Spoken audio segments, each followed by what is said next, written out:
Assalamualaikum warahmatullahi wabarakatuh. Waalaikumsalam warahmatullahi wabarakatuh.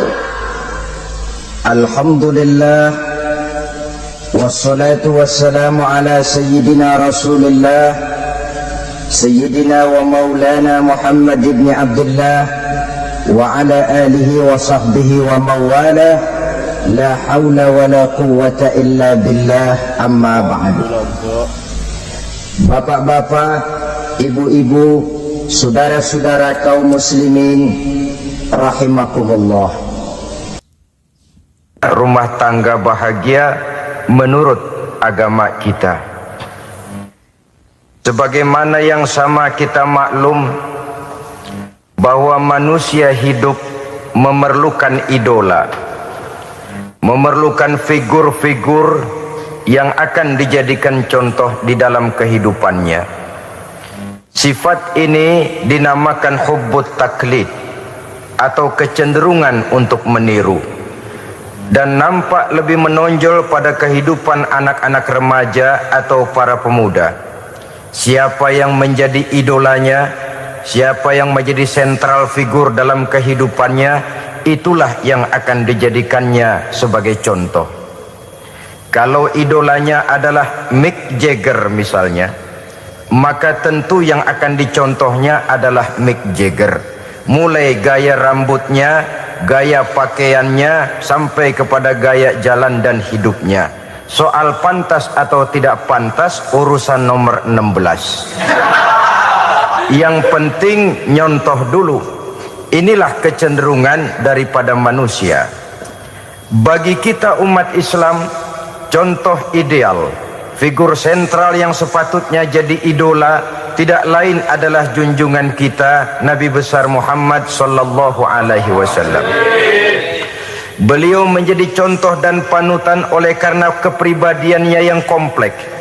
Sejak dari seorang pemimpin negara yang adil, sampai kepada seorang jenderal yang gagah berani di medan perang, sampai kepada seorang diplomat yang ulung, pedagang yang jujur, suami yang bertanggung jawab, ayah yang penuh kasih sayang dengan anak-anaknya, dan di dalam keseluruhannya beliau merupakan uswatun hasanah.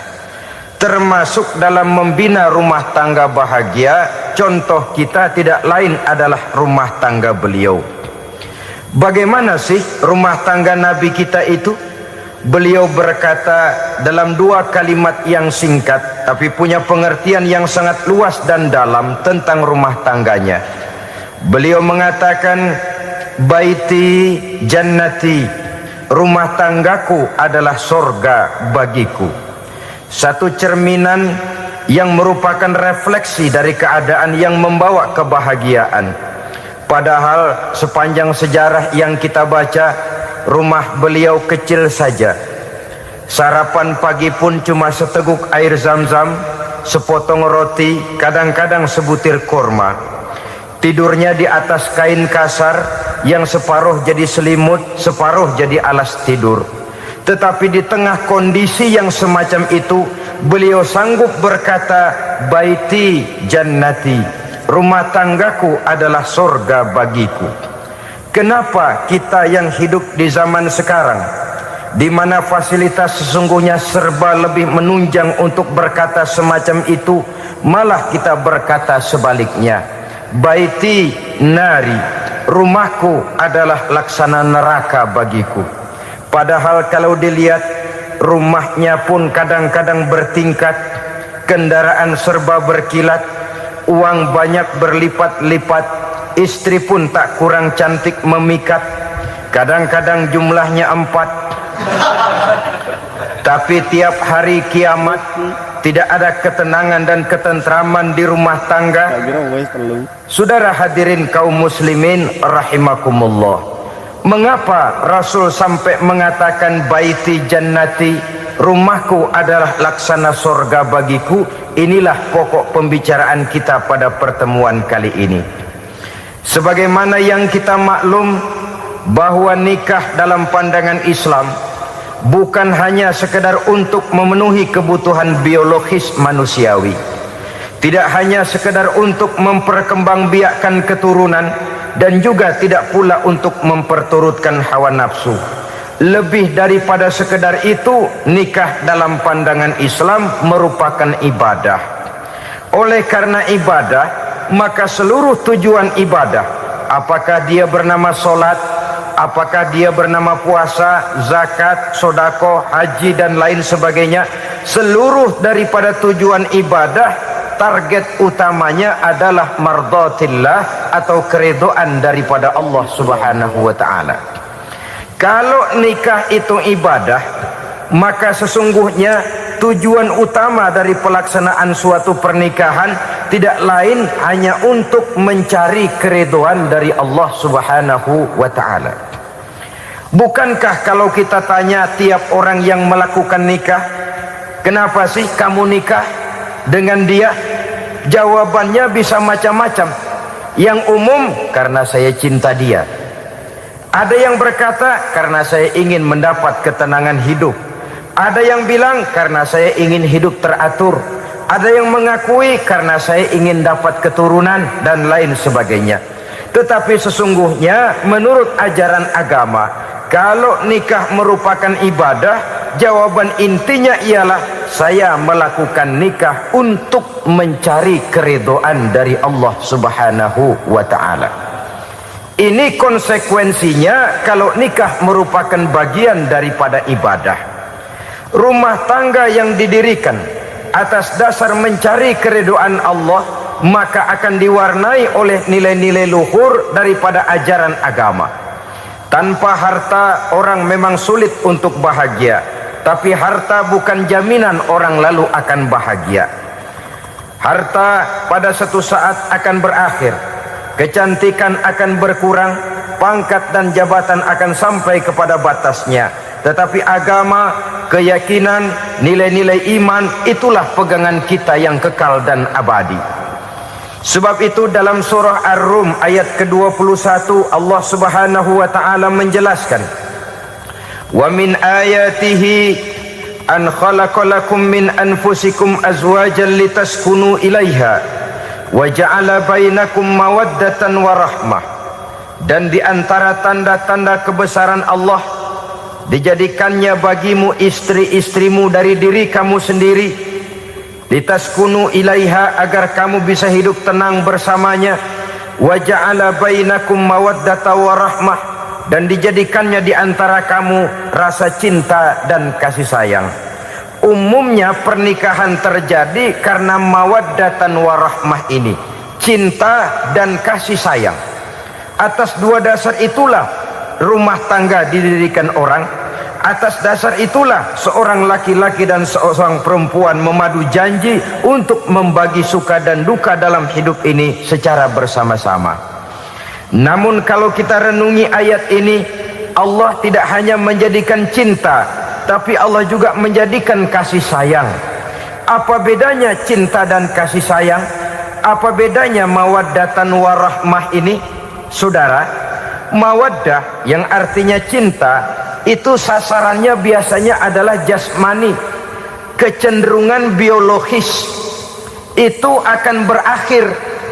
Orang yang mendirikan rumah tangga cuma karena kecenderungan biologis, cuma karena rasa cinta semata-mata, cinta biasanya terkait kepada keindahan. Betul apa benar?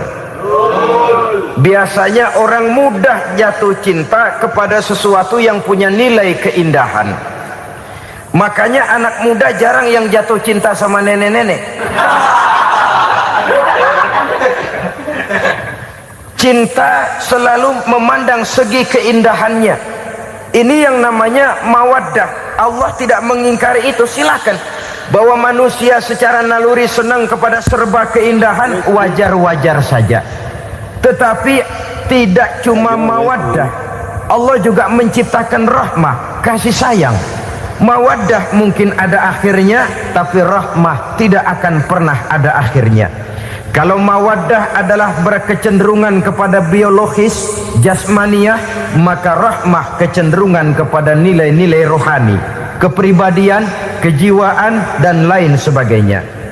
Dikala pernikahan di bawah umur 40 tahun mungkin masih banyak mawaddahnya, rasa cintanya. Tapi 40 bahkan 50 tahun ke atas, rasanya orang berumah tangga kalau sudah 50 tahun ke atas itu lebih banyak kasih sayangnya ketimbang cinta-cintaannya. Kalau satu rumah tangga hanya didirikan atas dasar mawaddah saja, atas dasar cinta saja, padahal cinta itu terpaut kepada hal-hal keindahan, keindahan satu saat akan menurun. Ya, tentu sebagaimana yang kita maklum bersama-sama, belum punya anak memang cantik. Sudah punya anak, kecantikan mulai menurun. Punya anak 2, kulit mulai mengkerut. Punya anak 3, onderdil mulai dol. Punya anak 4, apalagi tidak pandai merawat diri, persis dompet tanggung bulan. Kalau rumah tangga didasarkan kepada rupa yang cantik saja, cinta akan bisa berpindah, paling tidak akan berkurang nilainya. Sebab itu Allah tidak hanya menyediakan mawaddah warahmah, dijadikannya di hatimu itu tidak cuma sekedar cinta, tapi juga kasih sayang. Nah, kasih sayang inilah apabila berakar dan berurat dari nilai-nilai keagamaan yang akan menopang jalinan rumah tangga bahagia, mengukuhkan usaha untuk mencapai mardhatillah atau keridhaan daripada Allah Subhanahu wa taala. Dengan demikian, berumah tangga bukan tujuan. Ini kalau kita lihat dari segi agama. Berumah tangga cuma alat untuk mencapai mardhatillah, keridhaan daripada Allah.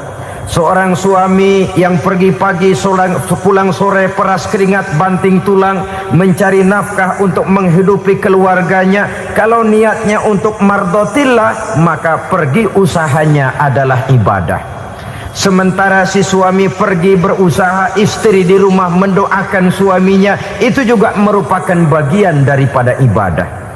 Marilah kita biasakan membina satu rumah tangga untuk mencapai keridhaan daripada Allah Subhanahu wa taala. Ini motif dasarnya. Karena itu Rasul Anas bin Malik pernah bercerita, bertahun-tahun saya membantu di rumah tangga Rasul. Selama tahun-tahun yang panjang saya membantu di rumah tangga beliau itu, kata Anas bin Malik, belum pernah kok saya mendengar kata-kata kasar, keras, membentak-bentak. Belum pernah saya melihat ada piring terbang, sandal melayang, ada penggorengan nitir di atas. Belum pernah, padahal tahun-tahun yang panjang sudah saya lalui. Itu rumah tangga Rasul. Istrinya lebih dari satu, tapi tenang, ayem, adem. Walaupun gosip selalu ada. Ini loh ya, namanya hidup berumah tangga. Jangankan rumah tangga kita manusia biasa, rumah tangga Rasul pun tidak luput dari gosip yang kita kenal dengan hadisul ifki itu. Itu sampai tercatat dalam sejarah. Tetapi yang jelas, dengan istri yang lebih dari satu, rumah tangganya tenang, tentram, adem. Kita di rumah tangga istri satu, seminggu 7 hari, berantemnya 6 hari. Cuma 1 hari gencatan senjata. Saudara hadirin yang saya muliakan, kalau tujuan rumah tangga adalah mardhatillah, apa ciri dari suami istri yang menegakkan rumah tangga untuk mencapai ridho Allah itu? Pertama, sepasang suami istri yang membina rumah tangga semata-mata untuk mencapai keridhaan Allah, cirinya yang pertama, bersyukur apabila beroleh nikmat. Ini ciri yang pertama. Bersyukur kepada Allah, kepada sesama berterima kasih. Suami berterima kasih kepada istri, bertahun-tahun didampingi hidupnya, dicucinya pakaiannya, dimasaknya makanannya. Tidak istri mengeluh walau hidup lebih banyak kurangnya daripada cukupnya. Suami pandai berterima kasih kepada istrinya. Sementara istri pun bisa berterima kasih kepada suaminya. Bertahun-tahun suami peras keringat, banting tulang mencari nafkah. menjadi palang dada terdepan apabila ada masalah-masalah yang besar. Kedua-duanya lalu punya timbangan. Nah inilah ya, saya pesan kepada suami, kepada para suami, kepada para istri, supaya di rumah ada timbangan. Perlunya apa? Kalau pada satu saat istri kita salah, suami cepat-cepat ambil timbangan, lalu ditimbang mana yang lebih berat, salahnya atau dosanya, benarnya atau kesalahannya. Ini istri saya jasanya begini, lalu jasanya begini, salahnya ini, mana yang lebih besar, jasanya atau salahnya? Dengan adanya timbangan, maka keputusan akan objektif. Tapi kalau timbangannya emosi, salah sedikit saja sudah main bentak, main usir, akhirnya keputusan akan mendatangkan kerugian. Sebaliknya, kalau suami yang salah, istri ambil timbangan, ditimbang mana lebih besar, jasanya atau salahnya. Jangan sampai nanti terjadi pepatah, panas setahun habis dihapus oleh hujan satu hari. Jasa istri yang puluhan tahun hapus oleh kesalahannya yang sedikit, atau jasa suami yang bertahun-tahun hapus oleh kesalahannya yang sebenarnya tidak seberapa. Akibat apa itu terjadi? Karena tidak adanya timbangan. Dari rasa bersyukur dan dari rasa berterima kasih ini, saudara-saudara, akan timbullah sifat saling menghargai. Suami menghargai istri, istri pun menghargai suami. Istiqomah, dikasih uang 5.000 senyum, dikasih uang 500 senyum. Itu namanya istri yang pandai bersyukur. Kalau tidak, 5.000 nyengir, 500 manyun. Tahu manyun? Kayak bemok nyari setoran, monyong saja. Ada sikap istiqomah di dalam membina kehidupan berumah tangga ini. Lalu mengerti posisi suami, ini termasuk tanda berterima kasih. Suami saya itu kerjanya apa, golongannya apa, gajinya sebulan berapa. Atas dasar itu, lalu istri menjadi istri yang tahu diri. Walaupun suami harus menyenangkan istri, istri pun hendaknya nimbang, tahu batas kemampuan suami. Kemauan mungkin tidak terbatas, tapi kemampuan sangat terbatas. Kalau suami pegawai kecil, ya mintalah yang kecil-kecil. Kalau suami pegawai rendah, mintalah yang sesuai dengan kemampuannya. Jangan suami gajinya cuma 50.000 sebulan, istri menuntut minta dibeliin gelang yang kayak velg becak. Tentu sudah overacting namanya.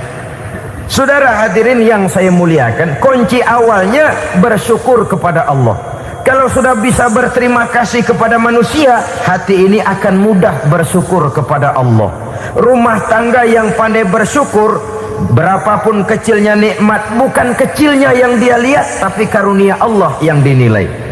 Sehingga dari rasa berterima kasih kepada manusia akan timbullah rasa syukur kehadirat Allah Subhanahu wa ta'ala. Itu yang sering diistilahkan orang, kalau dia punya mobil, dia berkata alhamdulillah kita punya mobil, tetangga kita cuman punya motor. Kalau dia punya motor, syukur kita punya motor, tetangga kita cuman punya sepeda, kemana-mana kekejek melulu.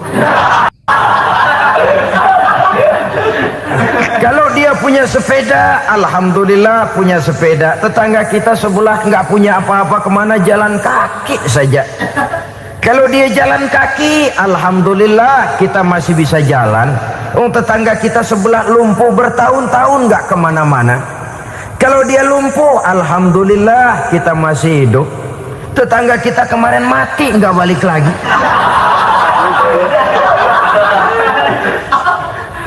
Lalu akan timbul rasa syukur. Tapi kalau sudah lumpuh ngelihat yang bisa jalan ngelihat yang menaik sepeda, yang punya sepeda lihat yang punya motor lihat yang punya mobil lihat yang punya pesawat. Kapanlah kita ini pandai bersyukur? Sebab kesenangan seperti pelangi, tidak pernah di atas kepala kita, selalu kelihatannya di atas kepala orang lain. Sehingga kalau ngobrol orang sering bilang, lu sih enak lo gue lihat, gue keblangsak amat nih ya. Setiap orang ngomong kepada kita begitu nadanya. Kita yang dilihat enak, sementara kita melihat orang lain enak. Tukang tahu melihat tukang tempe enak, tukang tempe melihat tukang tuak enak, tukang tuak bilang tukang sirsak enak. Enak itu seperti pelangi. Namun kalau kita mau merenungi, tidak pernah Allah berhenti memberikan nikmat kepada kita. Sejak kita bangun tidur sampai kita tidur kembali, bahkan tidur itu sendiri, seluruhnya tidak pernah putus dari nikmat Allah. Bahagia ada di gubuk reot, bahagia ada di rumah mewah, bahagia ada di hati kopral, bahagia ada di hati jenderal, di gunung dan di kota, di hutan belantara dan di desa, di keheningan malam atau di keramaian siang. Kalau kita mau mencari, bahagia selalu ada. Tapi hati yang tidak pandai bersyukur, bagaimanapun banyak kebahagiaan yang meliputi hidupnya, dia tidak akan pernah pandai mensyukurinya. Maka berterima kasihlah kepada istri, berterima kasihlah kepada suami, bersyukurlah kehadirat Allah Subhanahu wa ta'ala. Saya sering mengatakan, sebaliknya seorang suami bagaimanapun kondisi istrinya, kalau itu memang jodohnya, beranilah berkata, istriku adalah Romeoku, istriku adalah Julietku, atau istriku adalah Sri Kandiku. Biarin pengkor ya pengkor, gak ada urusan. Mensyukuri. Kalau tidak mensyukuri, yang timbul lalu sesalan. Kalau sudah sesalan, mudah umpat mengumpat, caci mencaci dalam rumah tangga, lalu terjadilah kegaduhan. Ketenangan sulit kalau sudah tidak ada unsur saling menghargai itu. Lebih celaka lagi kalau sudah mengarah kepada penyesalan. Kata istrinya, bang gue nyesel kawin sama lu. Suami digituin mungkin gede kepalanya. Kalau lu nyesel apalagi gua, makin nyesel. Iya, coba pikir bertahun-tahun kita berumah tangga, memangnya abang bisa beliin apa sama saya? Itu juga gerobok kalau nggak ngeridit bang. Kalau nggak ngeridit, memangnya kamu bayar kreditan pakai daun pisang? Saudara hadirin yang saya hormati, ini saya tekankan kepada ibu-ibu karena penyakit perempuan umumnya. Pernah Rasul itu pulang Isra Mi'raj cerita, saya pulang Isra Mi'raj diperlihatkan neraka. Neraka ya Rasul? Lalu bagaimana? Saya lihat kok isinya kebanyakan perempuan. Perempuan. Laki juga tidak sedikit. Cuma kebanyakan kok perempuan. Apa perempuan tidak sholat ya Rasul? Sholat. Tidak puasa? Puasa. Tidak ngaji? Rajinan dia sama suaminya. Tapi kenapa lebih banyak di sana? Rasul berkata, hunna yakfurnal ashir. Penyakit umum dari perempuan tidak pandai berterima kasih kepada suaminya. Ini rupanya penyakit umum dari tahun atu. Saudara hadirin yang saya muliakan, jadi rumah tangga yang didirikan atas dasar mencapai ridho Allah, maka kelihatan dari pasangan suami istri menjadi orang yang pandai bersyukur terhadap nikmat. Bukankah dalam surah Ibrahim ayat 7 Allah berjanji, la in syakartum la azidannakum wa la in kafartum inna azabi lasyadid. Kalau kamu pandai bersyukur, aku tambah nikmatku. Kalau kamu ingkar, tidak mau bersyukur, azabku itu hebat dan pedih. Rumah tangga yang suami istrinya tidak bersyukur disiksa oleh perasaannya sendiri. Tetangganya dapat nikmat, dia yang meriang. Tetangganya dapat kesenangan, dia yang sakit hati. Dia tidak melihat nikmat yang diberikan kepadanya, nikmat yang orang lain punya aja yang diincar. Nikmat orang lain aja dihitung-hitung. Tangga kita, si Ano baru habis beli yang sebelah belilir habis beli kukusan. Cuma sekedar kukusan saja. Orang lain beli apa-apa jadi bahan diskusi di rumahnya. Orang lain saja yang diusut. Timbul dendam kesumatnya, timbul hasutnya. Dia tidak bersyukur dengan nikmat yang ada dalam rumah tangganya. isi rumah tangga semacam itu disiksa oleh perasaan hasutnya sendiri. Jauh dari kebahagiaan, kering hatinya, miskin jiwanya, merana batinnya. Kalau sudah ke sana, jauhlah rumah tangga dari pantulan sinar kebahagiaan. Saudara-saudara, kita lihat rumah tangga Rasul. Dari rumah yang kecil, dari tempat tidur yang sarapnya kain kasar, separuh jadi selimut lagi, keluar ucapan baiti jannati. Kenapa? Beliau orang yang pandai bersyukur kepada Allah, bisa berterima kasih kepada istri-istrinya, dan istrinya pun pandai berterima kasih kepada Rasul dan bersyukur kehadirat Allah Subhanahu wa ta'ala. Maka nikmat lalu bertambah. Makin kita syukuri nikmat, makin tambah itu. La azidannakum, janji Allah, pasti aku tambah nikmatku kepadamu jikalau kamu pandai mensyukurinya. Tapi kalau kamu ingkar, tidak pandai bersyukur, awas, nikmat bisa berubah menjadi azab kalau kita tidak pandai-pandai mensyukurinya. Jadi cirinya yang pertama, rumah tangga bahagia itu apabila suami istri pandai bersyukur terhadap nikmat yang diberikan oleh Allah Subhanahu wa ta'ala. Satu. Cirinya yang kedua, rumah tangga yang berdasarkan untuk mardhatillah, mencapai keridhaan Allah, sabar apabila mendapat cobaan. Namanya orang berumah tangga itu persis berlayar di lautan.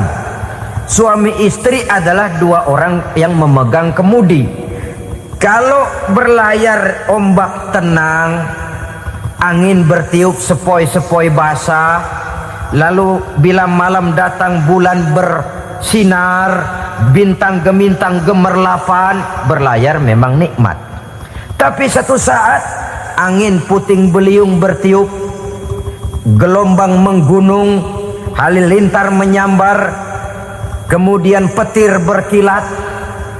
Kalau pada saat itu suami mau ngalor, istri mau ngidul, alamat perahu patah di tengah jalan, kandas di lautan sebelum sampai ke pantai yang akan ditujunya. Oleh karenanya perlu kekompakan. Maka sejak awal seharusnya dalam akan membina rumah tangga yang bahagia itu lebih baik bicara yang pahit-pahit saja, supaya terjadi kesamaan langkah apabila menghadapi kesulitan dan cobaan. Sabar apabila mendapat cobaan.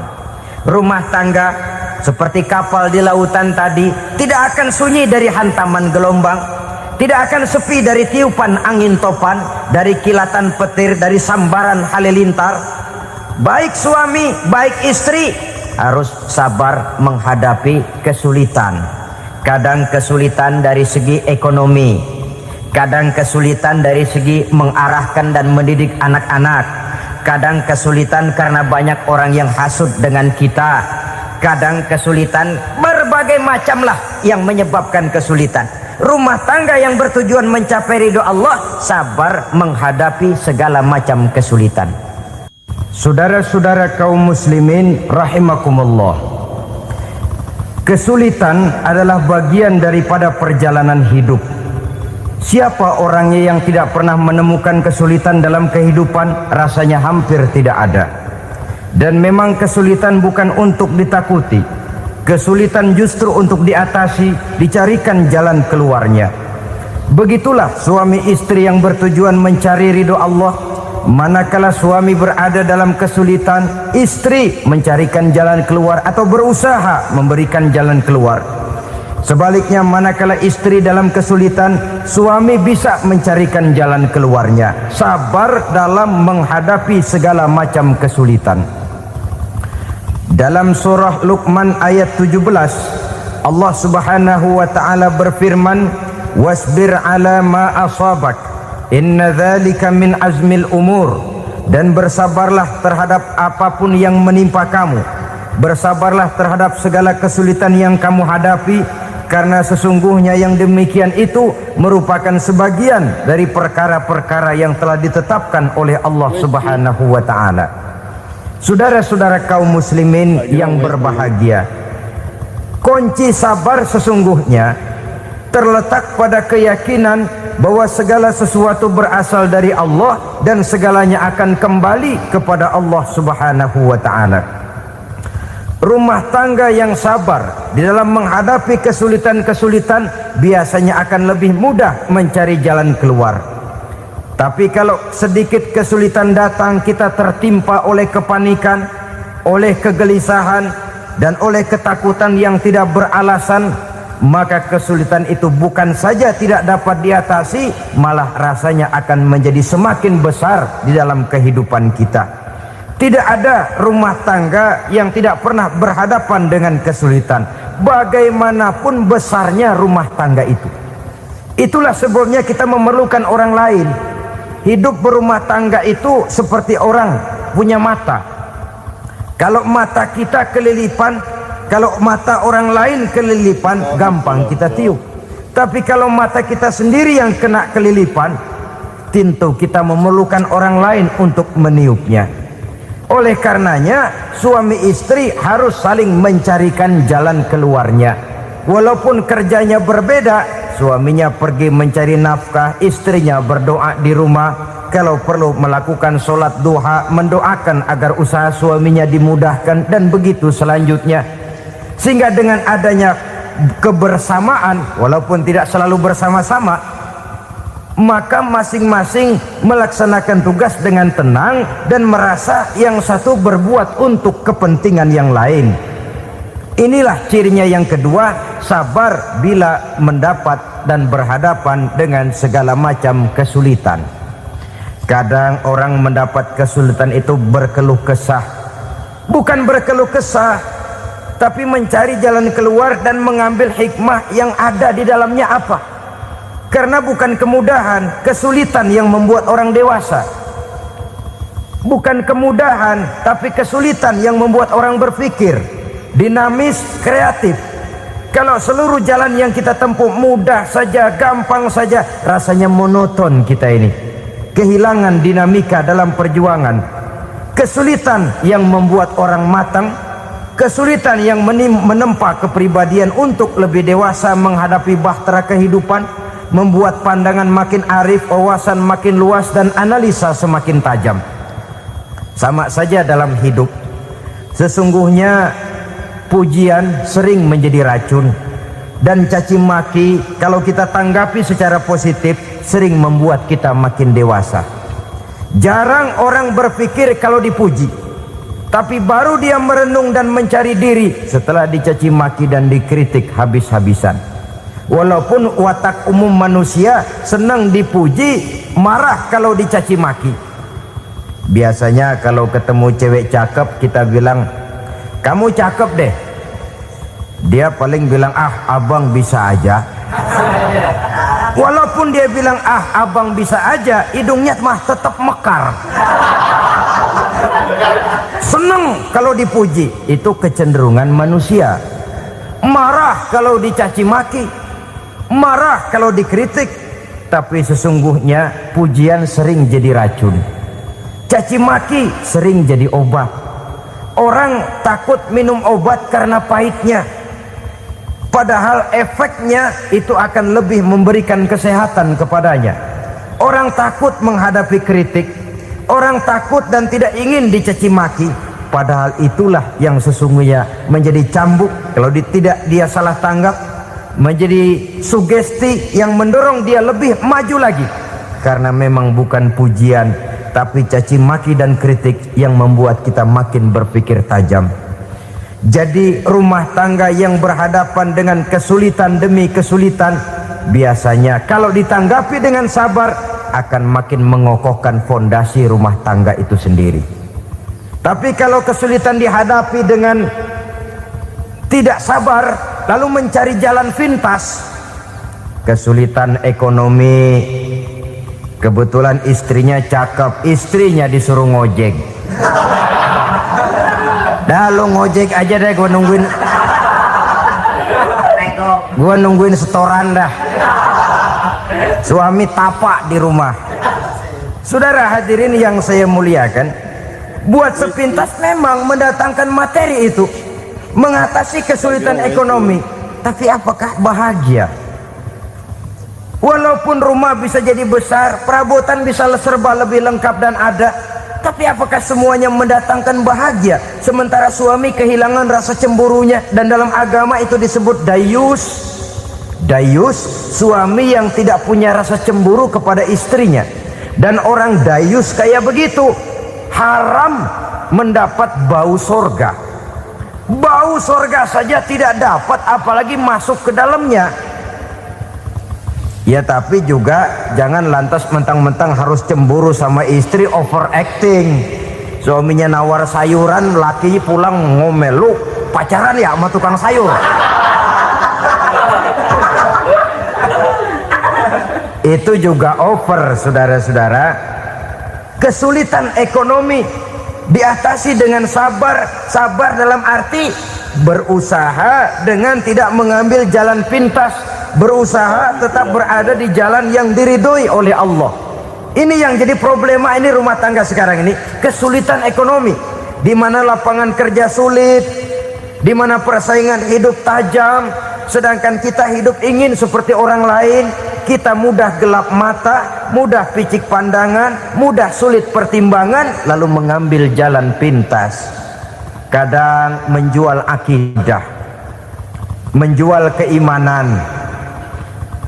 Kebetulan pendaringan kering, ada yang nawarin beras 3 liter sama supermie 2 bungkus. Hari Minggu diajak ke gereja mau. Itu iman kena beras 3 liter telap. Kesulitan ekonomi, saudara-saudara, sehingga Imam Ali pernah berkata, kadal fakru ayyakuna kufran. Kemiskinan memang mudah membawa orang kepada kekafiran, kepada perbuatan-perbuatan yang bisa mengundang kekafiran. Oleh karena itu dalam tamsil lain beliau berkata, kalau ada ular dan ada kemiskinan, kemiskinan yang saya getok lebih dulu, kemiskinan yang saya bunuh lebih dahulu. Karena kemiskinan mudah membawa orang kepada kekufuran. Bagaimanapun sulitnya ekonomi yang dihadapi dalam rumah tangga, percayalah satu saat jalan keluarnya mesti ada. Mesti ada.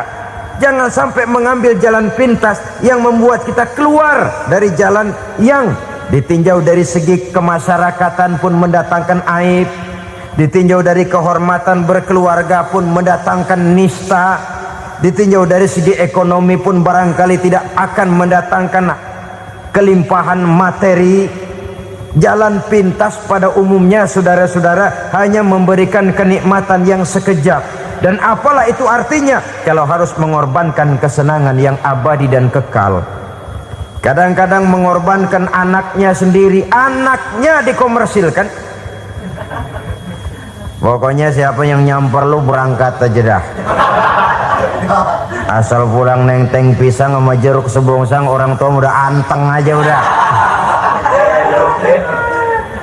Saudara hadirin yang saya muliakan, setiap kita selalu berhadapan dengan kesulitan.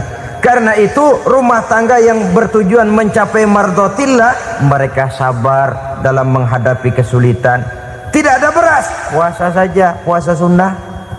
Puasa sunnah, lapar tapi ada pahalanya, daripada tidak puasa lalu ngegerundel. Brengsek Tuhan, gue sembahyang melulu lapar juga. Sudah lapar tidak berpahala. Bukankah Rasulullah sendiri kalau pulang ke rumah Aisyah lalu berkata, ya Humairah, ada makanan hari ini? Ada makanan yang enggak ada bang.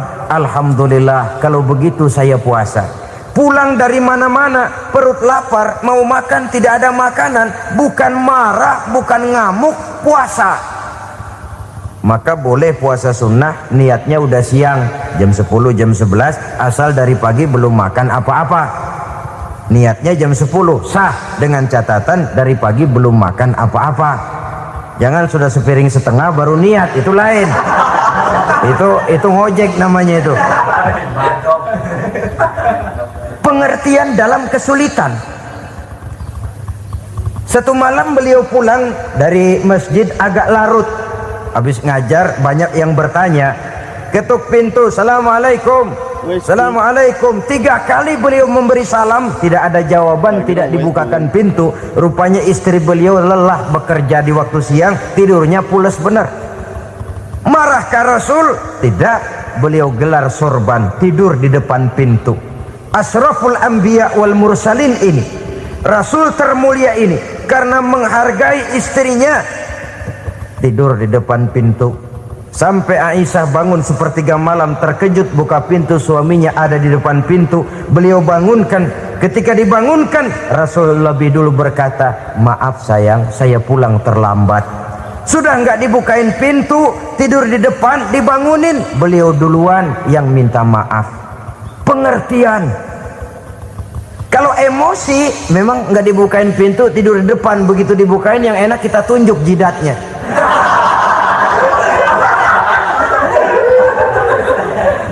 Saudara hadirin yang saya muliakan, kesulitan di dalam kehidupan merupakan bagian daripada kehidupan. Bukan untuk ditakuti, tapi untuk diatasi. Bukan untuk dihindarkan, tapi dicarikan jalan keluarnya. Hadapilah kesulitan dengan baik sangka kepada Allah, dengan lapang dada, dan dengan tetap bersabar menghadapinya. Kenapa? Karena tujuan kita mendirikan rumah tangga, mencapai ridho Allah. Kalau anak kita perjualbelikan, kalau istri kita komersilkan, kalau akidah kita jual untuk mempertahankan rumah tangga, bukankah makin jauh saja rumah tangga itu dari ridho Allah? Ini tujuan utamanya. Yang ketiga, rumah tangga yang bertujuan mardotillah itu, suami istri yang merupakan fondasi di rumah tangga, suami sebagai pemimpin, istri sebagai pembina, selalu musyawarah dalam menyelesaikan persoalan. Walaupun istri ditakdirkan sebagai pemimpin dan suami sebagai pemimpin dan istri yang dipimpin, tapi agama menganjurkan musyawarah. Jangan mentang-mentang istri nyari duit, suami nyari duit, lalu menteleng.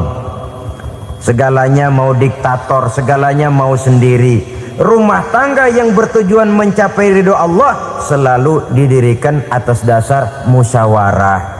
Sehingga apabila sesuatu itu dihasilkan dari suasana musyawarah, tidak akan melahirkan penyesalan di belakang hari.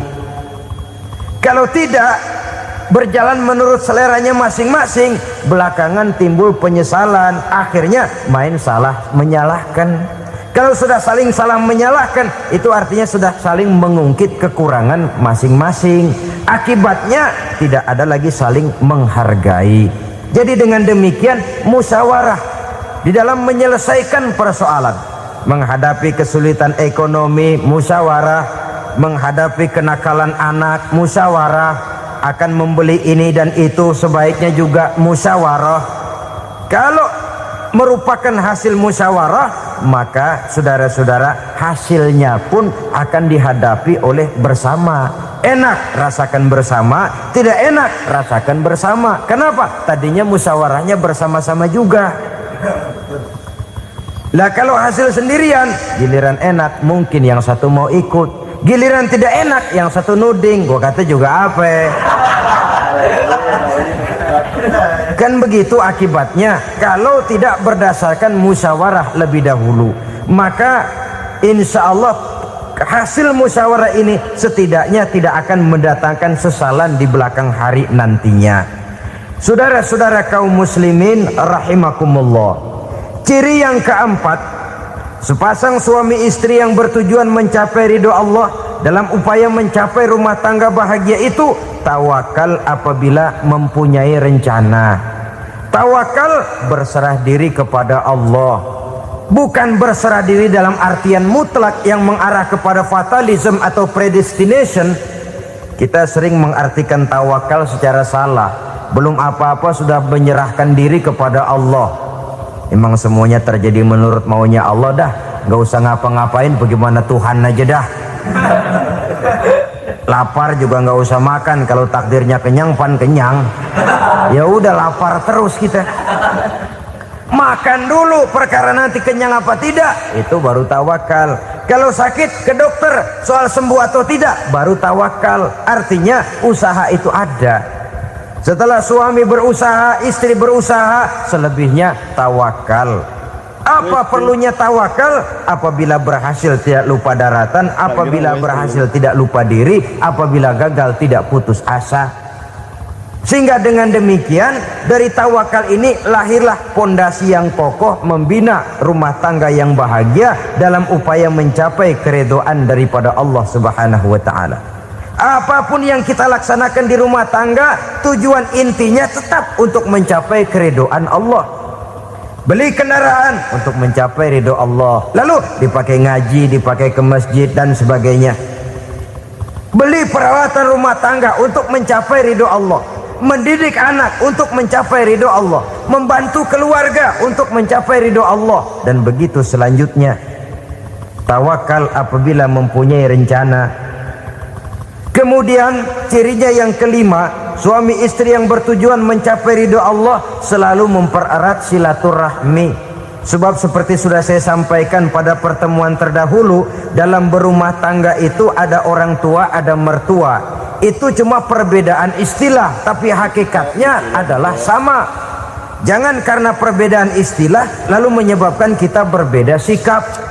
Kalau sudah berbeda sikap, tentu akan melahirkan perasaan yang tidak simpatik. Sebaiknya suami istri kalau sudah berumah tangga, jadikanlah orang tua tempat cerita yang enak saja. Yang tidak enak telan berdua, yang pahit rasakan berdua, kesusahan dan kesulitan atasi berdua. Giliran enak ngomong sama orang tua, giliran senang cerita sama mertua. Sekarang kan kita balik, kalau lagi senang duitnya banyak, anteng di rumah, kalem aja.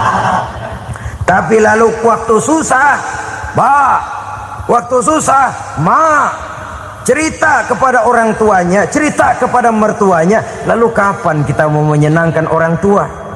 Sudahlah mereka susah mendidik kita di waktu kecil, membesarkan kita, melakukan segala macam pengorbanan. Demi setelah kita berumah tangga, kesulitan rumah tangga kita tumpahkan juga kepada mereka.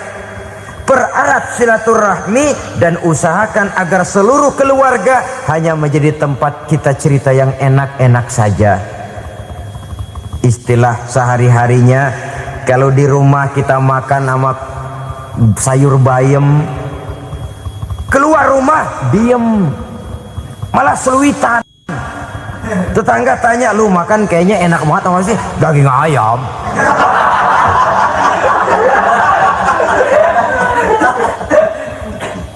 Lalu tetangga kan akan berbisik, itu makannya tuh orang enak bener ya, rumah tangganya tiap hari makan sama daging ayam. Biarlah paling kurang itu jadi doa, daripada kita makan sama kangkung lalu ribut ngomel di mana-mana. Gua kesel banget sama bini gua.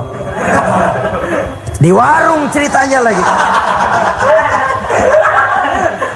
Kenapa? Saban sari gue direbusin kangkung mulu. Brengsek. Di warung cerita ada RT, ada RW.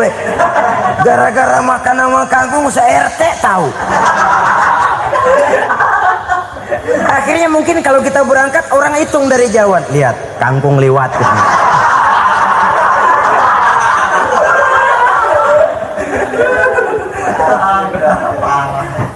Bisa menjaga yang disebut security informasi, rahasia rumah tangga.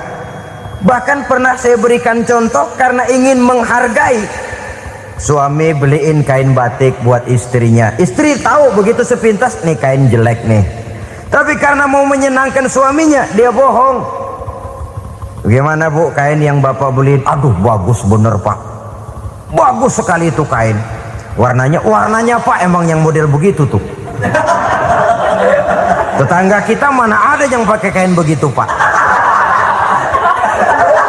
Ya emang nggak ada, jelek. Menghargai. Sebab kalau waktu itu si istri jujur, yang timbul sakit hati suami. Bagaimana bu kain yang saya beliin? Goblok lo. Kain begitu dibeliin di pasar juga banyak 1.400. Campur odol lagi. Sudahlah suami punya niat baik, sampai rumah digoblok-goblokin, tidak ada lagi rasa saling menghargainya. Begitu pentingnya mempererat silaturahmi ini, sampai Nabi berpesan, isnani la yanzurullahu ilaihima yaumal qiyamah qati'ur rahim wa jarus su'. Ada dua golongan manusia yang di akhirat nanti tidak akan dilihat oleh Allah, tidak akan diopeni oleh Allah, didiemin aja. Siapa mereka? Pertama, orang yang suka memutuskan silaturahmi. Yang kedua, tetangga yang jahat dengan tetangganya. Dua golongan manusia ini, pemutus silaturahmi, kemudian juga tetangga yang jahat dengan tetangganya, ini tidak akan dipandang oleh Allah di hari akhirat nanti. Jadi pererat silaturahmi, sebab kita ini zon politikan, makhluk yang bermasyarakat, yang tidak bisa hidup sendirian. Setiap kita memerlukan orang lain. Kita disebut kaya karena ada yang miskin, kita disebut alim karena ada yang awam, kita disebut berkuasa karena ada rakyat jelata. Tanpa rakyat tidak ada penguasa, tanpa yang miskin tidak ada orang kaya. Kalau tidak ada yang jelek, siapa yang bilang cakep? Karena ngimbangi. Saudara hadirin, atas dasar ini mestinya kita selalu bersyukur dalam segala posisi, tidak lalu salah terima kepada karunia yang diberikan Allah kepada kita.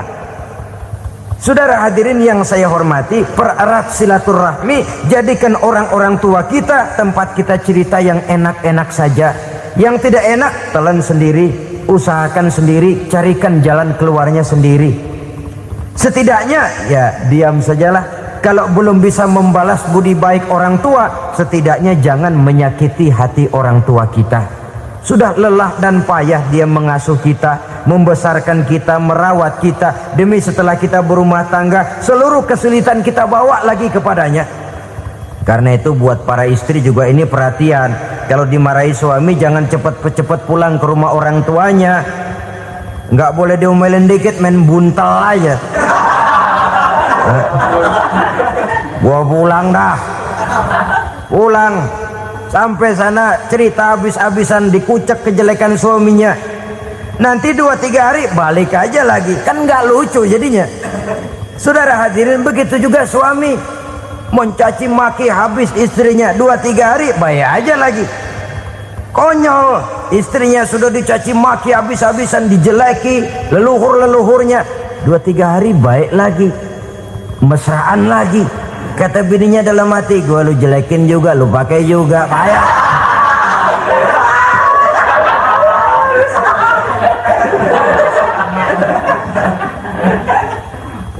Saudara hadirin yang saya muliakan, itulah sebabnya pada awal tadi saya katakan perlunya kita mempunyai timbangan baik sebagai suami maupun sebagai istri. Nah, dari mempererat silaturahmi ini akan terjalin rasa kekeluargaan. Maka tradisi arisan keluarga itu bagus sesungguhnya untuk mempererat silaturahmi. Cuma celakanya bukan silaturahmi yang jadi tujuan, arisannya itu yang jadi tujuan. Akibatnya apa? Kalau belum narik mah semangat banget datang dah. Begitu udah narik aja udahan. Itu celakanya. Akhirnya silaturahminya jadi nomor 2, arisan semata-mata yang menjadi tujuan. Sesungguhnya itu bagus untuk mempererat silaturahmi. Karena kalau kita dengan kita sesama saudara sudah tidak saling mau mengenal, bagaimana dengan anak-anak kita? Bagaimana dengan cucu-cucu kita? 2-3 generasi yang akan datang tentu akan lebih saling tidak mengenal lagi. Baiklah ya, yang keenam, suami istri yang bertujuan untuk mencapai keridhaan Allah itu selalu berusaha tolong menolong di dalam kebajikan. Sebab Allah pesankan itu di dalam Al-Maidah ayat 6, wa ta'awanu 'alal birri wat taqwa wa la ta'awanu 'alal itsmi wal 'udwan. Bertolong-tolonganlah kamu di dalam kebaikan, di dalam bertakwa kepada Allah. Jangan bertolong-tolongan di dalam maksiat, di dalam dosa, dan di dalam usaha yang menimbulkan permusuhan. Kalau suami marah kepada seseorang, istri jangan ngipasin. Oh bang, yang begitu mah dibayain tuman. Udah habisin aja dah. Anak-anaknya marahin sekalian. ngipasin. Istri kesel sama tetangganya, suami ngipasin. Emang tuh tetangga kita, hahu. Habis orang dikipasin. Tawanu 'alal birri wat taqwa, bertolong-tolonganlah di dalam kebaikan. Istri malas ngaji, suami mendorong, memberikan sugesti. Suami malas berusaha, istri memberikan sugesti. Saling tolong menolong di dalam kebaikan dan takwa, dan jangan tolong menolong dalam dosa dan permusuhan. Kata suami, Bu, daripada kita melarat terus hidup, kita piara tuyul yuk. Kata istrinya, nah ini sudah menyimpang bang, bersabarlah, bagaimanapun insya Allah kita tidak akan mati kelaparan. Piara tuyul itu nanti jadi pindah akidah, merusak iman, berteman dengan setan. Apalah artinya kekayaan dan kesenangan sebentar kalau harus mengorbankan kekayaan dan kesenangan yang abadi. Ini sudah alal ismi wal udwan, sesuatu yang mengandung dosa. Saudara hadirin yang saya hormati, kemudian yang keenam, berbaik sangka. Baik suami maupun istri sama-sama saling berbaik sangka. Suami melepas istri, istri melepas suami dengan hati yang ikhlas. Suami meninggalkan istri di rumah dengan jiwa yang bersih dan rasa yang aman. Ada rasa baik sangka, dan ini modal dasar. Kalau sudah dilandasi oleh buruk sangka, tentu yang lahir nanti adalah perasaan-perasaan yang tidak baik. Akibatnya sangat tidak menguntungkan. Inilah beberapa ciri dari rumah tangga yang didirikan atas dasar mardhatillah, mencapai keridhaan dari Allah. Nanti akan menyusul tujuan berikutnya, diantaranya mendapat keturunan, diantaranya lagi mendatangkan gairah untuk lebih berusaha mencari rezeki karena sudah merasa punya tanggung jawab berupa anak dan istri. Mempererat silaturahmi, itu cuma tujuan-tujuan sekundernya saja. Tujuan primernya kita melakukan suatu nikah untuk mencapai keridhaan dari Allah Subhanahu wa taala. Silakan punya istri cantik, kaya, tapi tujuan utamanya kita membina rumah tangga untuk mencapai ridho dari Allah. Karena itu dasarnya mawaddatan warahmah. Jangan cuma cinta tapi juga kasih sayang. Cinta, kecenderungan kepada jasmani akan berakhir, tapi kasih sayang, kecenderungan kepada rohani, makin tua malah makin erat, makin tua malah makin mesra. Sehingga kadang kita menampak kakek-kakek dan nenek-nenek lagunya kayak pengantin baru. Apa cinta-cintaan? Tidak. Bagaimana kakek-kakek sama nenek-nenek harus bilang I love you? Yang masih ada itu waktu itu mawaddah, kasih dan sayang. Itu yang akan kekal, itu yang akan abadi. Tanpa materi orang sulit untuk bahagia, tapi materi semata bukan jaminan orang untuk bahagia. Nah, ciri yang terakhir dari rumah tangga yang bertujuan mencapai ridho Allah, sinar agama kelihatan di dalamnya. Baik suami maupun istri sama-sama orang yang taat melaksanakan ajaran agama. Saudara, mudah-mudahan walaupun singkat dapat menjadi sumbangan moral dalam kita mewujudkan rumah tangga yang bahagia menurut contoh yang diberikan oleh Rasulullah Sallallahu Alaihi Wasallam. Terima kasih atas perhatian saudara. Mohon maaf atas segala kekurangan. Usikum wa nafsi bitaqwallah. Wassalamualaikum warahmatullahi wabarakatuh.